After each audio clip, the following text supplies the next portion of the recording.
బీఎస్ఎన్ఎల్లో 4G technology ప్రవేశపెట్టడం దేశానికే గర్వకారణమన్నారు ప్రధాని మోదీ. దేశ ఆర్థిక సాధికారతలో భాగంగా షిప్ బిల్డింగ్ ప్రాజెక్టు చేపట్టినట్లు చెప్పారు.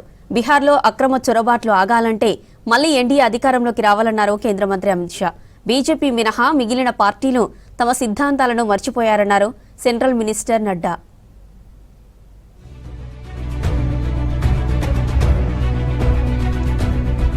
స్వదేశీ టెలికాం సంస్థ బీఎస్ఎన్ఎల్లో 4G టెక్నాలజీ ప్రవేశపెట్టడం దేశానికి గర్వకారణమన్నారు ప్రధాని నరేంద్ర మోదీ. టెలికాం రంగంలో భారత్ స్వయం సమృద్ధి సాధిస్తోందని చెప్పారు. నూతన ఆవిష్కరణలకు ప్రభుత్వం భారీగా ప్రోత్సాహకాలు అందిస్తున్నట్లు తెలిపారు. ఒడిశాలోని జార్సుగూడలో పర్యటించిన ప్రధాని 60,000 కోట్ల విలువైన పలు ప్రాజెక్టులకు శంకుస్థాపన చేశారు. ఒడిశా అభివృద్ధికి కేంద్రం అండగా నిలుస్తోందన్నారు మోదీ.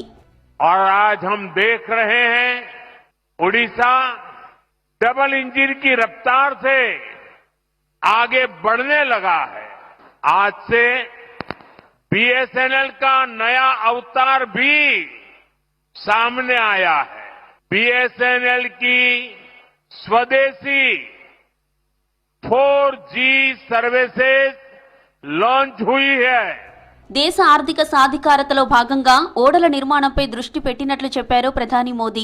దీనికోసం 70,000 కోట్ల ప్యాకేజీ సిద్ధం చేసినట్లు తెలిపారు. షిప్ బిల్డింగ్ ప్రాజెక్టుతో దేశానికి 4.5 లక్షల కోట్ల పెట్టుబడులు రానున్నట్లు చెప్పారు. బీజేపీ పాలనలో ఒడిశా డెవలప్మెంట్ డబుల్ అయిందన్నారు ప్రధాని మోదీ. बीजेपी की हमारी सरकार ने एक बहुत बड़ा कदम उठाया है। हमने देश में ये बड़े बड़े जहाज बनाने के लिए, शिप बिल्डिंग के लिए 70,000 करोड़ रुपए का पैकेज मंजूर किया है। इससे भारत में 4.5 लाख करोड़ रुपए का निवेश आएगा। బీహార్లో అక్రమ చొరబాట్లు ఆగాలంటే మళ్లీ ఎన్డీఏ కూటమి అధికారంలోకి రావాలన్నారు కేంద్ర మంత్రి అమిత్ షా. ఓటర్ లిస్టుల నుంచి చొరబాటుదారుల పేర్లు తొలగిస్తే మహాగఠబంధన్ నేతలకు బాధ ఎందుకని ప్రశ్నించారు. తేజస్వి యాదవ్ ను సీఎంని చేయడానికి ఎన్నికల సంఘంపై తప్పుడు ఆరోపణలు చేస్తున్నారని విమర్శించారు. బీహార్లోని అరారియాలో పర్యటించిన షా రాబోయే అసెంబ్లీ ఎన్నికల్లో ఎన్డీఏ బీజేపీ కూటమి గెలుపు ఖాయమన్నారు. 160కి పైగా సీట్లతో విజయం సాధిస్తామని ధీమా వ్యక్తం చేశారు అమిత్ షా. भाइयों बहनों, राहुल और लालू जी के लिए चुनाव अपनी पार्टी को जिताने का चुनाव, लालू के बेटे को मुख्यमंत्री बनाने का चुनाव है। मगर हम सब भारतीय जनता पार्टी के कार्यकर्ताओं को ये चुनाव पूरे बिहार से घुसपैठियों को खदेड़ देने का चुनाव है। కేరళలో బీజేపీ అధికారంలోకి వచ్చే రోజులు దగ్గరలోనే ఉన్నాయన్నారు కేంద్ర మంత్రి జేపీ నడ్డా. బీజేపీ మినహా అన్ని రాజకీయ పార్టీలు తమ సైద్ధాంతిక భావాలను కోల్పోయాయని చెప్పారు.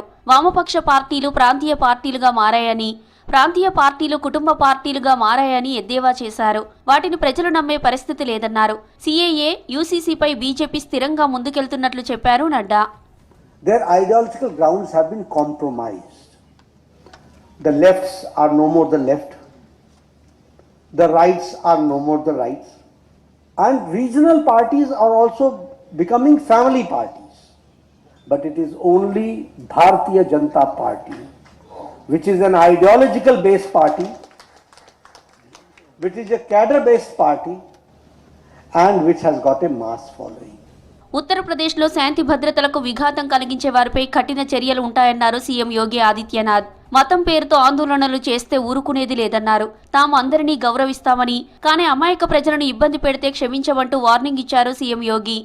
लूटपाट करने की, बेटी की सुरक्षा के साथ खिलवाड़ करने की, व्यापारिक प्रतिष्ठानों में आग लगाने की छूट देती थी, गरीबों की जमीनों पर, सरकारी जमीनों पर कब्जा करने की छूट देती थी। अब ये डबल इंजन की सरकार है, अराजकता बर्दाश्त नहीं करती, और अगर किसी ने अराजकता करने का दुस्साहस किया तो उसकी छाती पर बुलडोजर चलाना भी जानती है.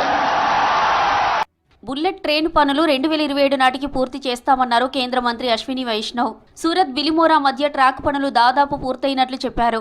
బుల్లెట్ ట్రైన్ ప్రాజెక్టులో సరికొత్త టెక్నాలజీ ఉపయోగిస్తున్నట్లు చెప్పారు బీజేపీ నేతలు.